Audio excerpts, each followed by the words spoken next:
Halo semuanya, selamat datang kembali di channel ini. Jumpa lagi dengan saya Vicky Himpong. Semoga kalian semuanya selalu dalam keadaan yang sehat. Akhirnya PDIP dengan secara resmi mengumumkan pemecatan Pak Jokowi. Dan begitu banyak tanggapan dan reaksi dari netizen terkait hal ini. Dan ada juga berita-berita yang menarik yang sudah dirangkum buat kalian semua. Untuk itu, stay sampai selesai. Semoga ini bisa memberikan berita politik terupdate kepada kalian semua. Kita akan segera bahas videonya. DPP Partai akan mengumumkan surat keputusan pemecatan terhadap Saudara Joko Widodo, Saudara Gibran Rakabuming Raka, dan Saudara Bobi Nasution, serta 27 anggota lain yang kena pemecatan. Adapun surat SK saya baca sebagai berikut. Salfok sama gambar belakangnya teman-teman ya. Salvo kayak siluman kerbau di film Sunggoku nggak sih teman-teman? Satu, surat keputusan nomor 1649 garis miring KPTS garis miring DPP garis miring 12 Angkar Maui garis miring 2024 tentang pemecatan Joko Widodo dari keanggotaan Partai Demokrasi Indonesia Perjuangan. Dewan Pimpinan Pusat Partai Demokrasi Indonesia Perjuangan menimbang dan seterusnya, mengingat dan seterusnya, memperhatikan, memutuskan, satu, menetapkan, satu, memberi sanksi organisasi berupa pemecatan kepada Joko Widodo dari keanggotaan Partai Demokrasi Indonesia Perjuangan. Tapi saya penasaran dengan 27 nama lainnya siapa-siapa itu teman-teman ya. Dan coba kita lihat komentar netizen terkait dengan hal ini. Ada pengaruh apa ya kalau misalnya PDIP sudah pecat Pak Jokowi? Yes. Lalu apa pengaruhnya? Gibran tetap jadi wakil presiden Pak Jokowi, tetap dicintai rakyat. Mulyono sekeluarga tidak malu dengan PDIP karena PDIP sudah membesarkan nama Mulyono sekeluarga. Nggak kebalik tuh bang. Yang dipecat udah lama keluar. Betul ya, kenapa baru diumumkan sekarang? Padahal kan sudah terjadi pertentangan sejak Capres kemarin teman-teman. Sesungguhnya pemecatan dia nggak usah untuk 3 orang ini karena Bobi dari dulu sudah di Partai Gerindra. Mau dipecat juga nggak ada ruginya buat Jokowi karena dia udah di puncak karir politiknya. Sekarang kalian jadi apa PDIP? Mulyono sama dengan hama katanya ya. Tidak pusing, banyak partai incar Jokowi sekeluarga. PDI sama dengan hama, dibalas ya. Full, bujar Mulyono. Ya elah, Jokowi udah punya partai sendiri. Pak Jokowi dan Mas Gibran lebih besar dari partai, nggak masalah. Oke, lah belum dipecat aja keluarga Pak Jokowi sudah keluar duluan. Oke teman-teman ya. Banyak yang mengatakan bahwa nggak pengaruh apa-apa, nggak ngefek juga PDIP pecat Pak Jokowi dan Gibran ya. Kenapa baru pecat sekarang ya? Soal Jokowi tidak tahu berterima kasih. Beberapa pihak yang masih intens dan bersemangat menyerang Pak Jokowi melemparkan satu tudingan. Jokowi itu orang yang tidak tahu berterima kasih. Oh. Berterima kasih pada siapa? Ya sudah jelas yang dimaksud adalah kepada PDIP dan Megawati. Narasi ini biasanya dilengkapi dengan riwayat singkat perjalanan karir politik Pak Jokowi sejak menjabat sebagai wali kota Solo, gubernur DKI, hingga menjadi presiden ke-7 Republik Indonesia 2 periode. Konon dari semua jabatan itu, PDIP dan Megawati lah yang punya andil dan jasa besar mengantarkan Pak Jokowi. Seperti ungkapan Megawati pada satu masa, Pak Jokowi itu kalau nggak ada PDIP kesian deh. Nah, jadi kalau tidak ada PDIP dan Megawati, Jokowi tidak akan pernah jadi wali kota, gubernur, dan presiden. Mari kita coba kupas secara sederhana dan objektif. Oke. Benar bahwa Pak Jokowi diusung oleh PDIP dan dalam hal ini oleh ketua umumnya Megawati ketika beliau maju sebagai calon wali kota, calon gubernur, dan calon presiden. Itu fakta yang tidak akan kita sangkal. Tapi ingat, mengusung itu tidak berarti memenangkan atau menjadikan.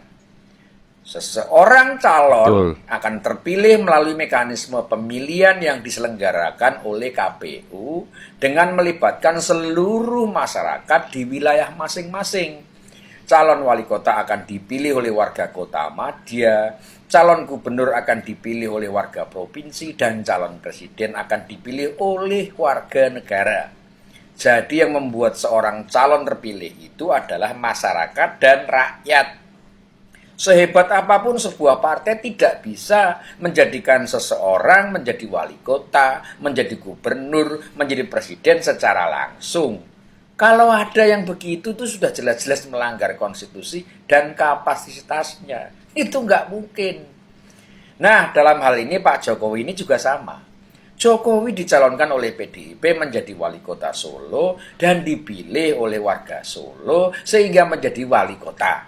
Ya, tapi kita ambil garis besar yang dimaksud oleh Bapak ini. Bapak ini berkata bahwa ya bukan PDIP yang membesarkan nama Pak Jokowi, tapi rakyat yang menaruh percaya kepada Pak Jokowi sehingga namanya besar. Sekarang kan terbukti ya, ketika Pak Jokowi sudah bertentangan berseberangan dengan PDIP dalam Pilpres kemarin, orang yang diusung oleh PDIP, ya kalau narasi atau tudingan yang mereka tuduhkan kepada Pak Jokowi memang benar bahwa karena PDIP, karena diusung PDIP lah sehingga Pak Jokowi jadi presiden. Seharusnya Ganjar yang diusung PDIP kan jadi presiden. Kalau memang PDIP itu lebih besar dari Jokowi. Kan enggak, teman-teman. Ketika Pak Jokowi berseberangan dengan PDIP, yang menang bahkan malah Pak Prabowo. Yang dimana ada satu barisan bersama Pak Jokowi. Jadi terbukti waktu yang menentukan, waktu yang membuktikan, waktu yang menyatakan semuanya ya. Jadi kesombongan akan membawa kepada sebuah kehancuran sebenarnya. Ya! Nah, apalagi Hasto kontroversi lagi. Oh, Aduh. ini Hasto ini kenapa ya? Kinerjanya nggak begitu oke-oke juga terhadap partai. Ya dia sih pinter menjilat, itu doang sih kelebihannya. Tapi seringkali bikin blunder, seringkali merugikan partai. Jangan lupa Pak, Kalau pintar sebelumnya acting juga Pak. PDI Perjuangan hanya menang di 6 Pintar nangis gubernur, juga Pak, jangan lupa. maka sekarang kami menang di 14 provinsi. Bagaimana Ibu nggak senang kalau dilapori oleh sekjennya, sebelumnya PDIP hanya menang di 6 provinsi, tapi sekarang menang di 14 provinsi. Tapi hoax. Luar biasa. Ini sudah pasti senang hati Ibu. Ya, periode nanti, wah udah Hasto lagi aja sekjennya. Karena dianggap berhasil bisa menaikkan dan menambah kepala daerah dari kader PDIP yang berhasil memenangkan di beberapa provinsi, kabupaten kota lainnya. Luar biasa ini. Coba sekarang kita buka-bukaan dan kita bedah apa kata Hasto yang menang di 14 provinsi tersebut. Luar biasa, klaim. Megawati dilarang nonton video ini.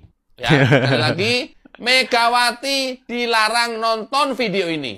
Karena kalau nonton video ini, begitu udah tahu faktanya, ya kasihan Hasto nantinya. Karena saya bikin video ini tidak bertujuan menjatuhkan Hasto sebagai sekjen PDIP di muka Megawati. Enggak. Tapi enggak. apa ini? Enggak.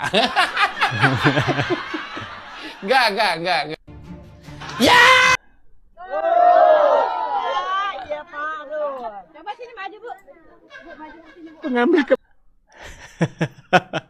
ini lagi ya, benar kan yang saya bilang, mirip sekali dengan Pak Hasto. Akhirnya mereka membahas ya, Hasto dan Said Didu punya hobi yang sama, menangis. Orang-orang nggak, mereka tuh kalau menangis tuh bukan bikin kita jadi ikut iba, ikut sedih atau apa, malah lucu teman-teman. Suaranya mirip lagi teman-teman, jadi pengen ketawa. Pengambil kebijakan dia. Ngambil kebijakan. Ratusan ribu rakyat seperti ini. Pingin nangis saya tadi melihat. Kalau Bapak mau nangis, silahkan nangis. Apa urusannya Bapak mau nangis? Kalian gusur di kampung mereka. Lihat anak-anak. Mereka mau hidup kemana anak-anak seperti ini? Nangis saja Bapak. Kalau mau nangis, tidak ada masalah. Anak-anak masih kecil. Pingin nangis saya tadi melihat. Tega kalian. Nangis saja bapak. Kalau mau nangis nggak ada masalah. Tega kalian. Cukup. Ya, kenapa ya? Kalau saya lihat ini saya Didu ini nangis, Pasto nangis, itu bawaannya pengen ketawa aja, pengen lucu ya teman. Bukan kan biasanya kalau kita lihat orang nangis itu kita kayak ikutan sedih juga teman-teman ya. Kena simpati, berempati atau gimana teman-teman ya. Tapi ini beda. Feel-nya beda. Kenapa kita jadi rasa pengen ketawa? Apakah hanya saya sendiri yang merasakan? Coba kita lihat komentar netizen di postingan ini teman-teman. Lihat Didu jadi pengen berak. Aduh. Hasto and Didu, satu guru, satu ilmu. Hoho. Cuma saya Didu yang nangis. Anak-anak ada yang ketawa. Iya kah? Coba kita lihat saya Didu benar juga teman-teman ya. Kalian lihat ya, mak-mak yang di belakang saya Didu, saat saya Didu nangis, ternyata mereka juga ikut ketawa, nggak gitu sedih. Padahal saya Didu menangis untuk mereka, tapi mereka kenapa ketawa ya? Coba lihat. Ketawa yang baju kuning.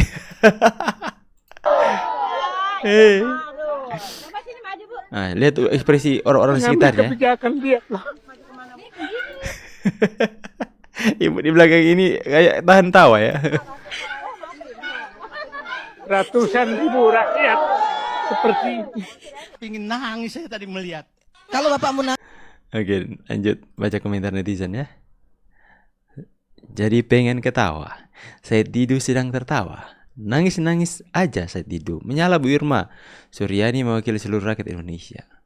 Wak, pas banget ada kamera.